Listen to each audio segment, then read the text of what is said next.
Hi, Michael. How are you? Well, here expecting the interview with you and Flotsam and Jetsam. It's a very honor to our magazine, to Metaltrip, to having you in our interview. Thank you. Thank you. Mhm. Thank you very much, Michael and Floss Jensen, for the opportunity of the interview.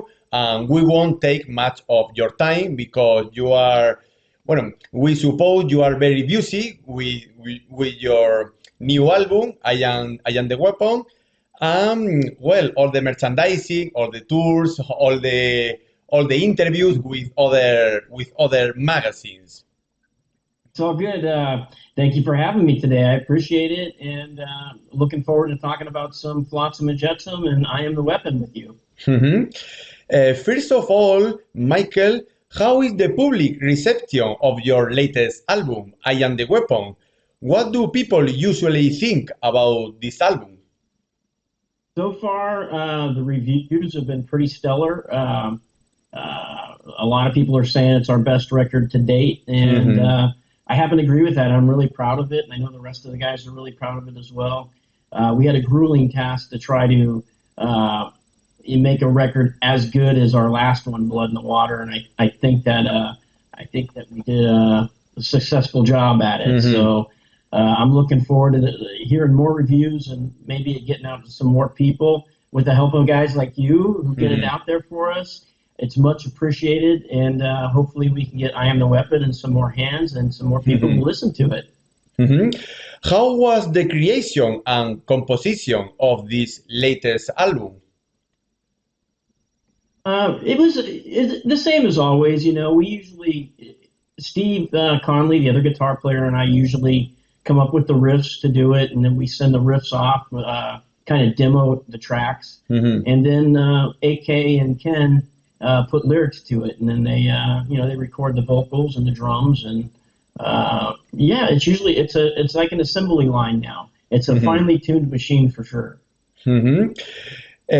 For you, Michael, what is special about I Am the Weapon compared to other previous albums like Blood in the Water or The End of Chaos?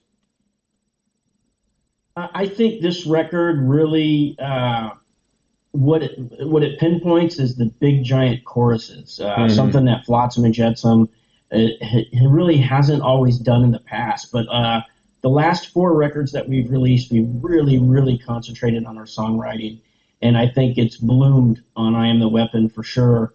And every song has got a big, big, strong chorus.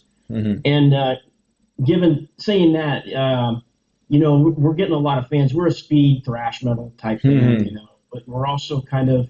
It seems like there's a lot of power metal fans that are kind of coming over Mhm. to see what we're about, which is pretty cool, So we played with Hammerfall. I don't know, we did a tour with them about 2 years ago, which was pretty awesome. And Mhm. to find out that the power metal fans are digging it too, Mhm. Mhm. that's always a positive thing. Mhm. There are people who think that your latest three albums, The End of Chaos, Blood in the Water, and I Am the Weapons, are part of a musical saga, for an example, because they seem to be related, more or less. Is this true or is just a fun theory? It's a fun theory for sure. But I will say I understand where they're coming from with that because I've heard a lot of that before. These three records sound like they belong next to each other.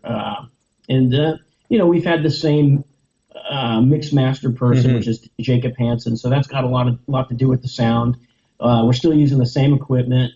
Uh, we've got a different drummer now, but he's been on the last couple of records. Ken Mary's playing drums for us, and what a monster this guy is. So, and he's been doing production as well. So he helps with that before we turn it all into to mix and master. For you, Michael, being an expert guitarist, you are, do you follow any daily rehearsal routine like technique, exercises, training? Yeah, I try to do my warm ups every day. I do some sort of improv, and I'm always trying to learn other people's riffs. I think that's the uh, something that's really needed is you got to explore what other people are doing too. It only opens up your mind. With more than 40 years, we suppose, of professional career in Flotsam and Jetsam, what do you remember from the early years of the band? How did the name of the band come about? Oh, the early years. Okay, so that was it used to be called Dogs before Flotsam and Jetsam, and I don't know. I think it was Newstead that was he was reading some books and he came across those two words and he thought it might be kind of cool. He looked up the meaning of it. It means like kind of the first meaning is like the sea and the floating shipwreckage and stuff like that. And that's kind of where we get Flotzilla too. He's a sea-bearing monster or whatever, seagoing monster, I guess you could say. But Newstead came up with the band name, and it's stuck ever since. Yeah, those were the early days, and we were on fire just trying to play as fast as we could. Yeah. How do you evaluate your musical evolution since you started until now? What's that? Pardon me? How do you evaluate your musical evolution since you started until now? Oh, I don't know. We had a different perspective for sure back when we first started. We wanted to be. I wanted to be like Kiss. I wanted to be like AC/DC, and that's a little bit far fetched to put your goals up. But that's what was driving me, and I'm pretty sure the rest of the band too, with whatever got them into music and playing rock and roll and metal and stuff like that. But as the years go, you lower your goals a little bit and you make them more obtainable, and they're actually more solid when you do that. So it's more like you're on a ladder, stepping up another step, and you keep making another. So yeah, so that's kind of how it's grown over the years, and now it's turned into something else. We're very fortunate to be relevant after 40 years. I can say that, and I'm very grateful to the fans that have kept us there. Mhm. Now, Michael, in your personal opinion, how do you see the American thrash metal scene? Do you think it still attract the public attention, or have people lost interest in these modern times? I don't think they've lost interest. I think that their attention span is a little bit smaller than it used to be. You got about 15 seconds to impress somebody before they change the channel on the radio or before they go to the next song or whatever. People don't have time to just sit down and listen to music anymore. But I think it's still there. I think it circles and it goes in waves. And I think we're in a wave right now that's kind of in a valley, but it's coming out of the valley and going back up the mountain. It's growing again in another cycle. We're starting to see a lot of like festival concerts in the United States, which Europe has been doing that for years and years and years, and look how successful that is. The summers over there, and I think the United States is in desperate need for that for metal bands. Yeah, we think that there are legendary bands like you, Floss and Jessam, and others like Annihilator, Forbidden, that keep the thrash metal, the old thrash metal alive, and this is very very impressive for all the band that you never give up, because all the times are changing. People hear other music genres, but you still here with all your thrash metal. And for me, for a thrasher, is very. It's a very fact that you will be alive in the musical scene and thrash metal. And well, I grew up with your music, like Tuesday for the Cyber, from No Place for the Grace. And well, this is very very classic album that I think the people won't forgive in a very years or decades. Oh, thank you. Yeah, when we were making those records, I didn't know that they would become classics, and it would affect people all around the world. That is pretty impressive to me that it got out to everybody, and 40 years later, they still want to hear songs like you guys support it, 40 years later. And so we got to play the classics. We got to play like Hammerhead and No Place for Disgrace for sure when we play shows. So thanks to you guys for keeping it alive for us. Thank you. Mhm. When you're currently label AFM Records give me your latest album, I say I made a review immediately. I made a review. Digo the new album of Flotsam and Jetsam. Finally. Well, I like it very much your latest album. I made it a review with a 10 grade because it's for me it's perfect. The album is perfect. Everywhere. Well, Blood in the Water and the end of Chaos. Your latest album. Your latest album are very impressive, very incredible. Thank you so much. Yeah, when we're making them, we never know what it's gonna the end product's gonna turn out like. Like we didn't have the artwork, we didn't have the name of the record. We had some 25 songs, or 30 songs, or something that we try to piece together and figure out which ones are gonna make the cut. And we were always like, I don't know, is it any good? I don't know, And so we kind of let everybody else be the judge of it, and I guess we hit the mark this time. And I'm like, again, I'm grateful that we did, and I'm very proud of the guys in my band. Mhm. Now we have two personally hard question for you, Michael. Okay. Do you find it difficult to compose your music? No, not at all. Like I can, whenever I'm practicing, like we were talking about, if I have some sort of warm up or whatever, whenever I'm doing stuff, like I always sit down for about 2 hours a day, and usually a riff comes out of it, something, some sort of an idea, and I'll throw it down. I'll record it just so I don't forget it because I am getting old and forgetful. Mhm. And what inspired you to compose to create your songs? It's more energy. I like high energy stuff, so Mhm. whenever I write something, I try to keep it really high energy and fast. I've experimented with some slower stuff. On our Quattro record, we did a song called Wading Through the Darkness, and that was kind of when the Seattle movement with music was happening over here in the States. And so that was a little bit of a dissonant, alternative kind of style, but you've got Eric AK singing over it, so it makes it a Flotsam song no matter what. And, it was fun to write something dramatic too, instead of high energy all the time. So. Mhm. Now we continue with two more hard questions for you because we want to know of all Floss and Jetsam discography, which is the album that you like the most, apart Doomsday for Deceiver or No Play for Disgrace. My favorite record that we've done so far is Blood in the Water. Hmm. And my favorite song that we do is there's a song on it called Reaggression. And Yeah. it's got a bunch of emotional stuff going on in it. And it kind of gives you the old school vibe, like it's the same song structure as the songs on Doomsday for the Deceiver and No Place for Disgrace.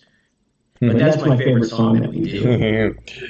As a curiosity for me, I want to tell you that the song Tuesday for Deceiver is my all-time favorite song of yours, of Flossa and Jessam.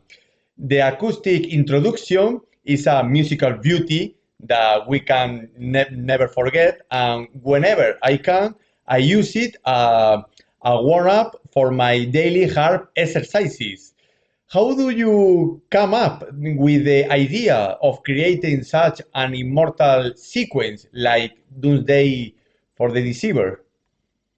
Uh, I I don't remember exactly how I came up with that. I know I was writing something for my mom because at that time I was taking a lot of classical guitar lessons and I just it's the beginning of it's in the key of I think it's in the B minor, and I was experimenting with that key and I just ended up writing that. And then back then, I didn't have anything to track on, so I had two tape recorders, and I would take one tape recorder and record on it, and then I would record me playing along with that tape recorder, and that's how I did my tracking. It was totally Neanderthal, but it kept my ideas. But that song, the beginning was originally Jason Newsted had called it Aurora for whatever reason, but then we ended up. So yeah, this is kind of a little story about the tune, and then it ended up just becoming an intro to Doomsday for the Deceiver. But initially, that song I was just writing for my mom, and I was messing around on guitar. So the best song of all times is all the same themes of mom and dad, all the family, all the hate of the family, or well, all related to the family. After releasing I Am the Weapon, what are the band's future plans? Collaborations, live recordings, tours? we're definitely going to be. We're starting to write again for sure. We don't want to fall behind. Like we got something good going right now. We don't want to lose. We want to harness what we have happening. So, and touring, tons of touring coming up. Our next gig is 70,000 Tons of Metal. Have you ever been on that one? Mm-hmm. That's a fun gig right there. So that's our next gig, and then after that, of course, we've got the summer festivals over in Europe. But in between there, we're booking stuff as we speak. I can't talk about it right now because nothing's announced yet. But we signed with FM Management, which is they're booking stuff for us like crazy. So we expect to have a pretty busy year in 2025. Mm-hmm. And maybe some dates in 2024 too. I don't know yet. What do you like more, playing in small venues or big festivals? Ooh, I love the feel of the festivals. Everybody, it's like a giant family of 60,000 people, and it's just cool to be able to go and talk to everybody. And I love that part about it. Fans like you, I get to talk to you and hear your story and stuff. I dig that part of it. Mm-hmm. I saw you, I mean, Flotsam and Jetsam at Leyendas del Rock Festival in Spain in 2016 and 2019, and you were amazing because in the first show you played the last song Doomsday for the Cyber, and well, I can describe all the emotion because it's very was very incredible for me. Wow. And heard when I heard the acoustic introduction, I say it's impossible. It's impossible. I live in this moment. Digo, my favorite song of Flotsam and Jetsam. This is all. Now I can die. I can die. Digo, in peace. Digo, because this is all for me. What do you think about the Spanish audience? Dude, this is why I do it is because of your reaction right there and your passion for it. This is why I still do it, and I love it. And it's connecting, connecting with you. Spain it's a how, okay. So I guess what we did a few years ago, we did a tour during festival season in Spain, right? And everybody said, "Don't do that. You can't tour over here during festival season in Spain or anywhere else over here because nobody will go." We ended up selling out. I think there was 9 shows that we sold out, and most of those were in Spain. I think 6 or 7 of them were in Spain. So I want to get back to Spain and relive that again because that was a fantastic tour that we had over there. And even the business, they're like, how the heck are people going to these shows? And that was when Blood and Water came out, and there was we were touring in the Chaos, and something was starting to snowball and happen with the band at that time. So we gotta get our butts back over to Spain. We hope to see you soon in your third time in Leyendas del Rock. We hope, I mean, in 2025. We hope. Oh, that'd be great. And now, That's a Michael, great. this is the last question for the interview. Is do you have any message or any words for your fans and audience, especially in Spain, who are going to listen to your new album, I Am the Weapon, and hope to see Flotsam and Jetsam soon, especially alive? Yeah, pretty much the same thing that you're saying. I can't wait to get out there and meet everybody. I want to hear people's story. I would love to get everybody to listen to I Am the Weapon, and I want to know what you think about it. And I hope that we're going to be touring extensively so I can meet everybody and we can all have a beer together. Well, with this, Michael, we end the interview and we look forward to hear from you shortly. We thank you again, one more time, for the time and the willingness to grant us the interview before all the business we suppose do you have with the new album, with prepare all the tours, all the concerts you give up around the world and in the years. Well, we want to see you soon, especially in Spain once again, or here or in the rest of the world, offering the best American thrash metal old school, for many years, many decades, or well, many centuries, or many millennia for all the people. Oh, thank you, Alberto. Thank you so much, man. And thank you for having me and taking the time and listening to the record and stuff like that. I hope you enjoy it. And I hope to do Leyendas del Rock again. And I guarantee you, we will do Doomsday for you again. Oh, this will be a second dream, a second dream for me, because I hope in my first album of a hard music, I want to make a cover of Doomsday for the Cyber. Only the intro, only the intro. The rest is very fast for the harp. Oh, I would love to hear it, man. I would love to hear you do that. That'd be awesome. Thank you very much, Michael. All the best, all the regards for the bands. Thank you very much for the interview, because for our magazine, for Metaltrip, is very important, and for me it's very important to have a big reference for my youth.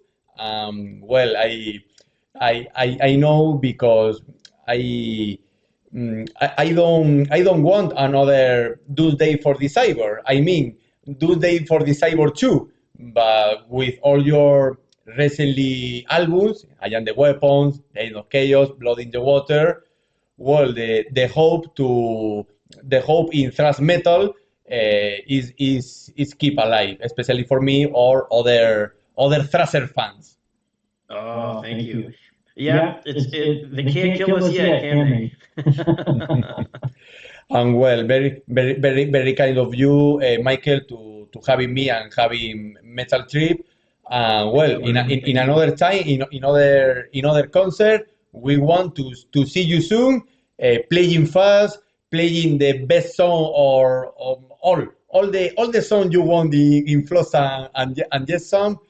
Well, all the people want the same for me and for you. I think. Well, thanks again, Alberto. We'll see you in 2025 for sure. Thank you very much, Michael, and all Flotsam and Jetsam. Yes, Keep, thank you. keep thrash metal alive, please, please. Only many decades more. Only many decades more. Yes, sir. Thank you, All right. Michael.